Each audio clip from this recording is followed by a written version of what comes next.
Bonjour et bienvenue chez Aimer des petits cœurs. Je tiens à vous souhaiter une belle et heureuse année 2020. Que la grâce de Dieu vous accompagne, qu'elle vous précède partout où vous irez. Merci de me suivre et de m'avoir suivi en 2019. Alors on continue. Aujourd'hui, je vais vous parler du stress. Le stress, c'est rendu très populaire dans notre vie aujourd'hui. Ça alimente toute la quotidienneté. Je suis stressée par le travail, je suis stressée par un collègue, je suis stressée par l'embouteillage, le trafic, peu importe. Mais comment est-ce que nous ne devons pas le transmettre dans notre famille? Comment éviter de le transmettre à nos trésors? Comment éviter que le stress que nous avons ne déborde sur eux parce qu'ils n'en sont pas toujours la cause?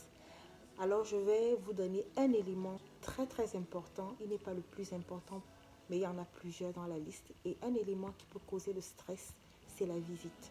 Je parle des visiteurs. Alors, quel genre de visiteur es-tu? Quel genre de visiteur as-tu été en 2019? Quel genre de visiteur seras-tu en 2020?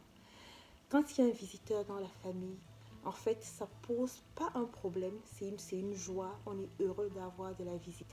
Mais comment est-ce que le visiteur se comporte?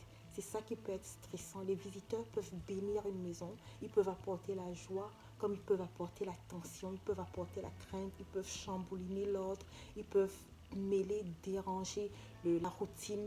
Et en fait, c'est de ça dont je veux parler aujourd'hui. Quel genre de visiteur es-tu? Est-ce que quand tu vas chez quelqu'un, tu apportes des cadeaux? Si tu n'as pas d'argent, tu apportes ton énergie. Tu te dis, ah, je suis chez ma soeur, je vais lui donner un coup de main à faire ci et ça.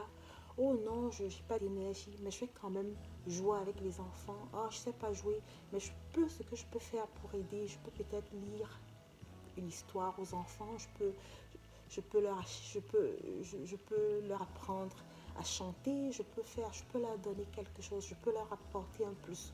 Ou alors tu es quel genre de visiteur? Celui qui va rester dans la chambre, couché de façon égoïste, attendre qu'on lui apporte le petit déjeuner, et puis à midi attendre qu'on lui apporte le repas de midi, et le soir attendre qu'on lui fasse tout à la main. Non, tu n'es pas dans un hôtel. Oui, parce que lorsque tu es dans une maison, tu occupes un espace. Que tu le veuilles ou pas, ta présence a une importance. Elle est très importante parce que les gens feront attention à toi. Oh, nous avons de la visite, il ne faut pas qu'on saute. Les enfants ne sautaient pas, les enfants ne couraient pas, les enfants ne criaient pas parce que telle est là, telle est là, telle est là. Mais en retour, toi, ce que tu peux faire, c'est que tu peux aussi alléger la tâche à la responsable, aux parents, au papa ou à la maman et même aux enfants. Au lieu que tu deviennes un facteur de stress pour eux, tu peux peut-être devenir un facteur de bénédiction, jouer avec eux, leur raconter des histoires, chanter, improviser, apporter une atmosphère qui détend, apporter des idées, apporter un comportement qui sera agréable et chaleureux dans ton environnement. Alors, quel genre de visiteur es-tu? Moi, je connais des visiteurs qui viennent tôt le matin, alors que la maman, elle doit apprêter le petit déjeuner aux enfants, elle doit les accompagner à l'école, elle doit faire ceci, et puis elle doit, peu importe, même si elle ne travaille pas et qu'elle est femme au foyer, elle a toujours des tâches, elle a sa routine quotidienne. Alors toi, tu viens avec tes histoires, ma soeur que j'aime beaucoup. Tu commences à lui dire, ah, mon mari a fait tel, oh, ceci est monté, ma belle famille, cela, ainsi de suite, ainsi de suite. Et qu'est-ce qui se passe?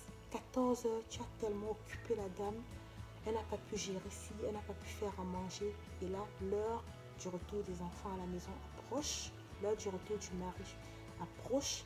Et là, c'est le stress qui commence. Dès qu'un enfant crie, parce que tu as pris tout le temps de sa maman, il crie la faim. Oh non, toi, tu commences à stresser la maman. Tu dis, ah non, les enfants, on les tapait. Pourquoi tu ne tapes pas celui-ci? Non, tu oublies que c'est toi qui as pris le temps de cet enfant-là. Normalement, à 7 heures, il aurait pris son bain, il aurait mangé, il serait en train de dormir. Mais à cause de tes problèmes qui étaient très, très urgents, oui, tu t'es accaparé de la mère de quelqu'un. Et voilà. Donc, il faut éviter ce genre de comportement. Toi, ma soeur, mère de famille, tu peux te tromper. Oui, ça existe. La première fois, tu peux te tromper et donner tout le temps à cette personne qui vient t'accaparer avec ses problèmes. Mais la prochaine fois, sois un peu plus intelligente. Lorsqu'elle viendra, dis-lui, écoute, j'ai ci à faire. D'accord? Bon, après avoir fait si on pourra causer librement en prenant un café. Rien de plus agréable. Écoute, si elle est ton amie, Elle va te dire, ah, c'est vrai, elle va t'aider, elle va faire tout avec toi et puis vous allez causer tranquillement. Mais si elle n'est pas très intelligente, elle va dire, ok, je m'en vais, étant fâchée. Et peut-être elle ne reviendra plus chez toi. Mais ne t'inquiète pas, ce genre de personne, tu n'en as vraiment pas besoin. Que Dieu te bénisse, je t'aime beaucoup. Oui, que Dieu vous bénisse encore abondamment. Et surtout, n'oubliez pas de partager et aussi de vous abonner si vous ne l'avez pas encore fait. Bonne et heureuse année 2020.